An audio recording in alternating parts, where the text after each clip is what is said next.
Dan jadi benar-benar ngaji, hijrah, pakaiannya syar'i, mulai menghafal dan yang lain-lain.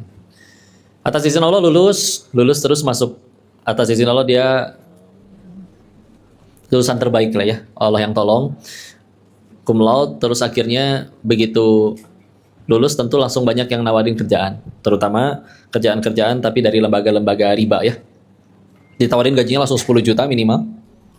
Ditolak. Masuknya malah kemana? Akhirnya masuknya pengennya ke Darut Tauhid waktu itu, tapi yang di cabang Medan. Dan di sana bukan pondoknya padahal, lembaga amil zakatnya.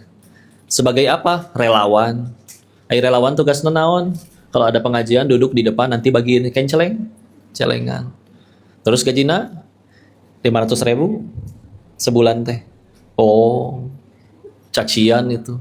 Udah kuliah, keluar duit, lama-lama dapat kerjaan 10 juta minimal, ditolak, milihnya yang 500.000. Entah, ucapan lah dianggap bodoh dan apa segala macam. Tapi ya namanya lekennya, jadi akhirnya lama-lama dari yang tadinya bagiin kenceleng, ya akhirnya lama-lama posisinya naik sampai jadi wakil di cabang tersebut lah di Medan, orang keduanya. Nah setiap tahun Darut Tauhid kumpul di Bandung, di Gerlong, ya. Di Gerlong hadapan UPI. Terus yang berangkat biasanya tiap cabang 2 kepala cabangnya sama wakilnya. Berangkatlah jadina ke Bandung. Di Bandung nya eta kapendak jodohna. Itu pertemuan pertama. Pertemuan kedua saya ngadep ke bapaknya. Pertemuan ketiga akad nikah. Singkatnya kalau jadi buku cuma 3 lembar. Udah. Terus ya itulah kalau ada yang ngerasa enak suaminya kayak nggak tahu juga ya kata orang ya mah. Ya bisa jadi suaminya ini cuman hadiah sasetan dari hijrahnya Teh Yunda. Yang kalau mungkin waktu itu gak milih untuk masuk ke pondok, milih kerja di lembaga riba, mungkin sampai hari ini, mohon maaf, bisa jadi hari ini ya belum nikah, belum hijab bahkan, belum ngaji, belum berkerudung, belum. Wallahu alam. Ya. Ya begitulah skenario Allah. Terus kalau diingat lagi setelah akhirnya kenal, ibunya beliau dulu jualan mie goreng. Nah di dekat rumah tuh ada Akper, Akademi Keperawatan. Datanglah mahasiswi 3 atau 4 orang itu ceritanya. Dengan jujur, dengan polos berkata, Bu kami lapar, tapi cuman ada 3.000 perak. Terus sama ibunya Teh Yunda dimasakin, bahkan dibungkusin buat bekal. Yunda kecil keluar, marah-marah, nggak rugi mak jualan kayak begitu. Dijawabnya, nggak apa-apa nak, anak rantau kasihan. Mudah-mudahan suatu saat kalau anak mama merantau juga banyak ditolong orang. Yunda semenjak ikut sama saya kan merantau, karena beliau dari orang Pematang Siantar, 2 atau 3 jam dari Medan. Tahu-tahu ikut saya kemana-mana. Terus kalau dianggap sekarang, oh kehidupannya gini, punya ini, punya itu, anak lagi lucu, ya apapun itulah ya, aslinya mah titipan dari Allah. Maka punten. Bisa jadi cuman balasan dari sedekah 3.000 peraknya mama itu. Nggak ada yang tahu, jangan sia-siain. Ya. Kok sekarang begini, begitu, nggak tahu. Mungkin dulu mami saya pernah ngasih makan kucing, atau pernah ngasih di lampu merah, atau mungkin Koko pernah jahatin orang, terus orang yang Koko jahatin, ternyata dia malah doain orang soleh betulan. Jadi bukannya balas dendam, tapi malah doain yang baik-baik. Ya udah mungkin doa beliau aja. Maka gak ada yang sia-sia. Dan kalau emang kita bisa milih Bu, misalkan ya, Ibu sedekah. Ada suara tiba-tiba dari langit. Nah sedekah yang ini diterima nih. Ibu pengen dibalasnya gimana? Ke Ibu atau nanti ke anak-anak Ibu? Pengen pilih ke siapa Bu? Ke Ibu atau ke anak-anak? Anak-anak tuh. Tuh kasih sayang seorang ibu ya. Tapi dia tuh kehidupan baik kita bisa jadi balasan-balasan dari kebaikan mereka ya. Ini hari Minggu, alhamdulillah ada yang mungkin ya dengan kegiatan masing-masing, tapi ibu datang ke sini ngaji terpaksa tidak? Bismillah ya. Maka ada kitabnya Hilyatul Aulia ya, Imam Abu Nuaim Al-Aswahani.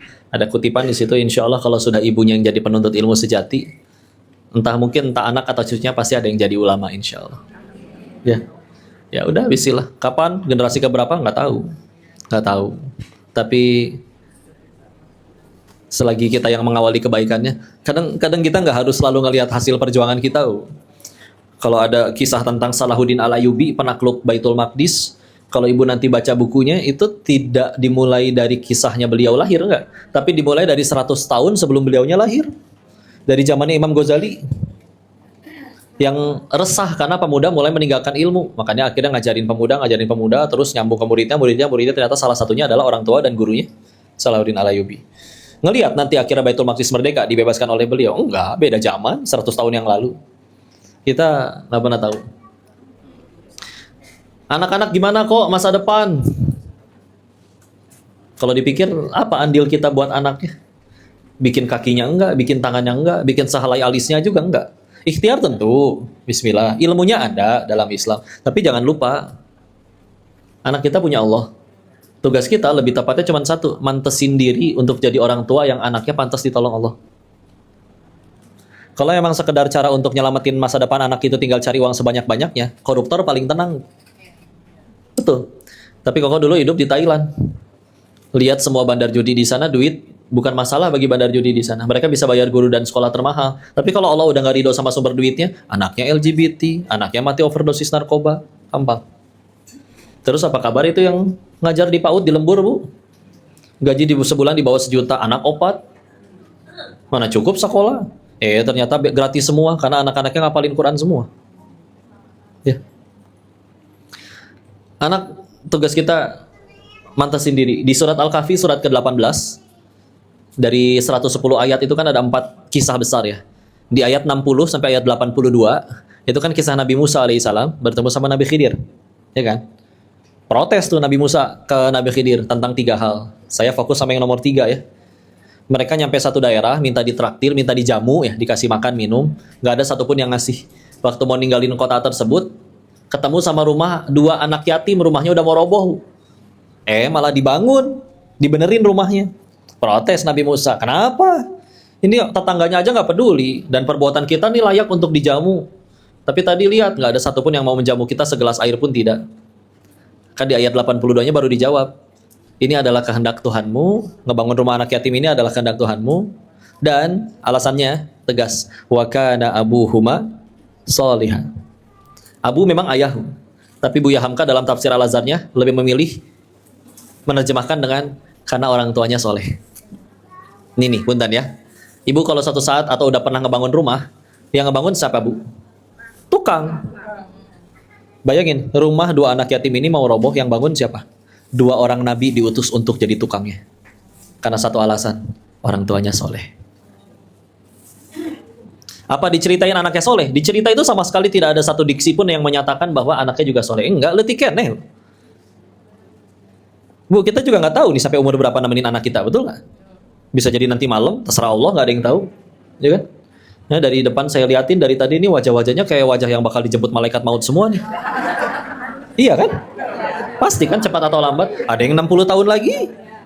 Ada yang nggak tahu, terserah lo. Ada yang 40 tahun lagi. Ya. Nah, nggak tahu tuh. Nah, kita mau titipin ke siapa? Dengan duit yang segitu-gitunya kita kumpulin. Titipan, gampang Allah ambil. Maka, bahkan abuhuma soleh, ayahnya soleh. Orang tuanya soleh. Tugas kita mantesin. Mantesin diri. Ya. Doa pasti. Tapi punten ya. Ibu, bapak nggak doa. Sebelum bapak ibu angkat tangan, Allah udah tahu belum kita pengen doa apa? Udah. Kayak pernah mikir nggak? Iya ya Allah kan udah tahu. Terus ngapain saya detil banget doanya? Ini dia esensi doa. 1. Kenapa kita tetap doa meskipun Allah udah tahu kita pengen doa apa? 1. Itulah esensi seorang hamba. Karena ya hakikatnya hamba ya minta sama tuannya.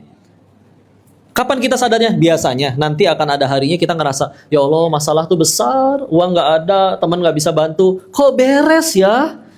Oh bener, saya teh hamba, masalah sebesar apapun Allah tolong mah beres. 1. Atau kejadian yang kedua mungkin, ya Allah masalah saya kira kecil sekali, teman banyak, tabungan banyak, kok sampai detik ini nggak beres-beres juga ini masalah kecil. Iya, ternyata saya teh hamba. Kalau engkau tidak tolong, gak beres masalah sekecil apapun. Sehingga akhirnya kalau kita nanti ada harinya kita ngerasa kayak gitu, Susah mau sombong, Bu. Susah mau sombong. Sedangkan kita tahu, iblis aja diusir dari surga gara-gara sombong. Takabur. Ada riwayat Israiliyat yang menjelaskan bahwa iblis itu sudah lebih dulu diciptakan dan sudah lebih dulu taat. 70.000 tahun taat kepada Allah. Sekali ngerasa sombong, nggak laku tuh. Nggak laku. Ya. Maka itu esensi doa. Itu satu. Dua, pertanyaan favorit orang Indonesia itu tiap kali pengajian, kok apa ya doanya biar ini? Kok apa ya doanya biar itu? Nah itu dia. Sebelum kita ngadoa, sebelum kita angkat tangan, kayak Allah tahu kita pengen doa apa. Terus berarti maksudnya gimana kok? Berarti ternyata yang penting bukan doanya apa, Bu. Tapi yang penting harus kita pikirin adalah udah pantas sebelum doa kita dikabul. Ya, iya. Saya dapat pemikiran ini dari sini, Bu. Dulu waktu masih jadi pejuang garis 2, pengen supaya punya anak, kan 5 tahun nunggu si kembar teh. Jadi kalau ada yang berhasil hamil atau berhasil punya anak, teh suka ditanya kan, Bu amalana naon? Nah, itu teh beda-beda. Yang ini, oh saya kuatin sedekah kok. Loh ternyata memang dia orang kaya. Pasangan yang lain, oh saya kuatin di Quran, sehari minimal baca 1 juz. Oh ternyata bukan orang kaya, ujiannya beda, cuman dia amalannya lain.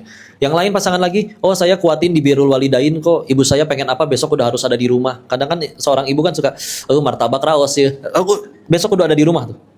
Gak apa-apa, ya. Kecuali kalau mintanya kayaknya BMW halus, ya itu agak repot sih, ya. Agak repot ya. Cuman kalau seblak-seblak hungkul mah bisa kali ya.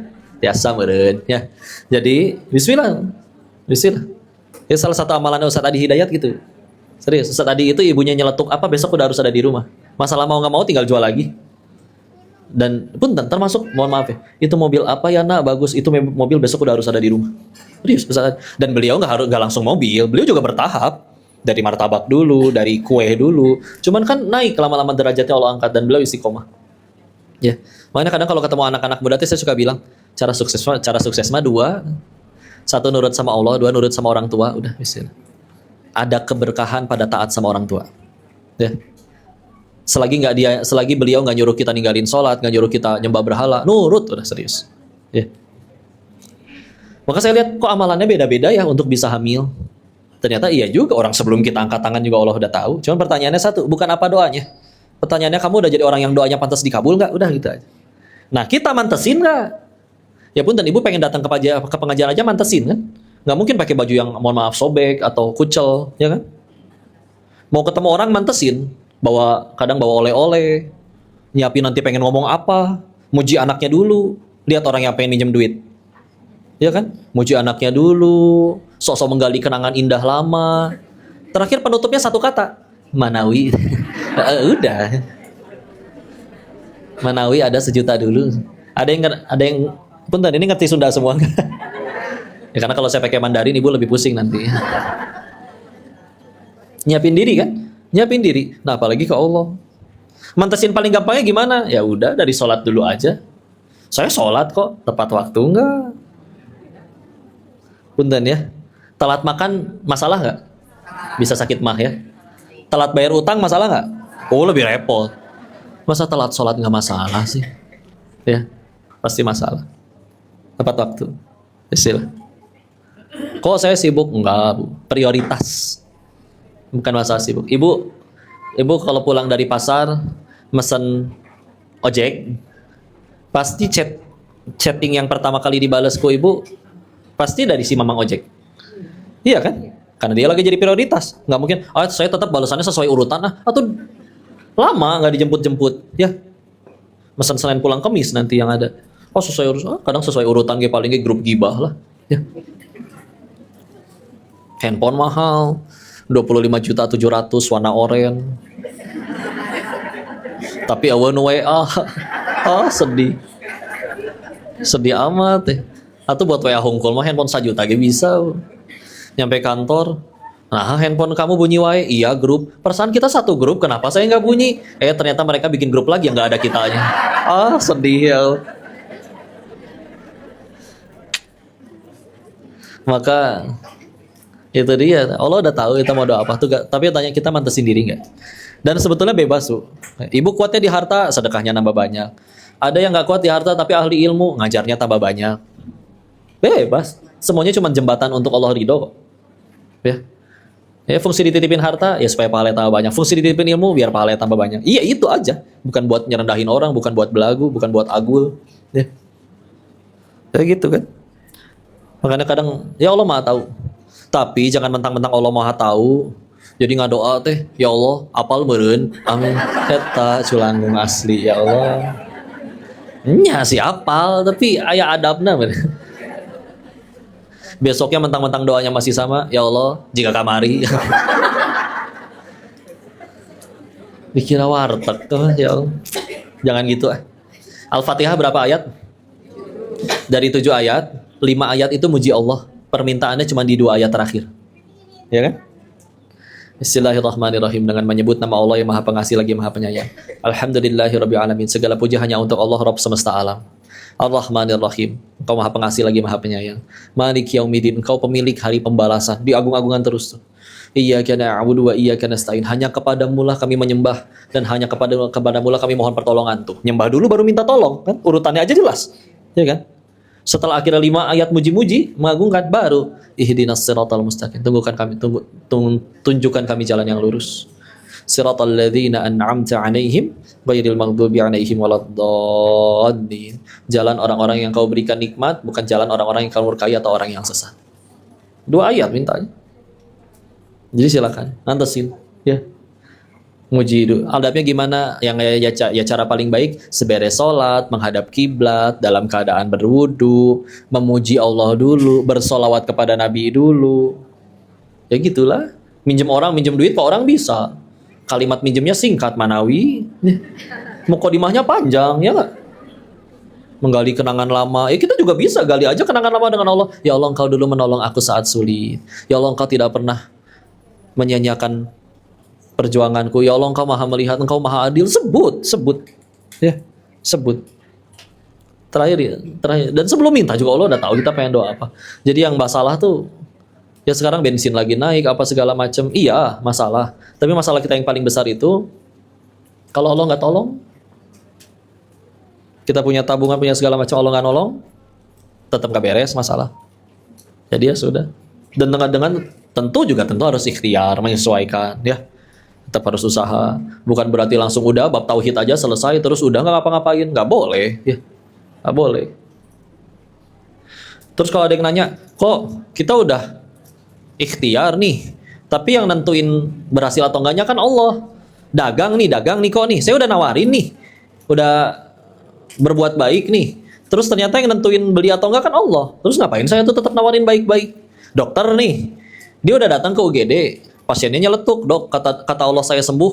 Dokter nggak datang juga saya sembuh loh. Ngapain dokter datang tengah malam? Enakan juga bobo di rumah. Ya. Padahal dia yang butuh ya.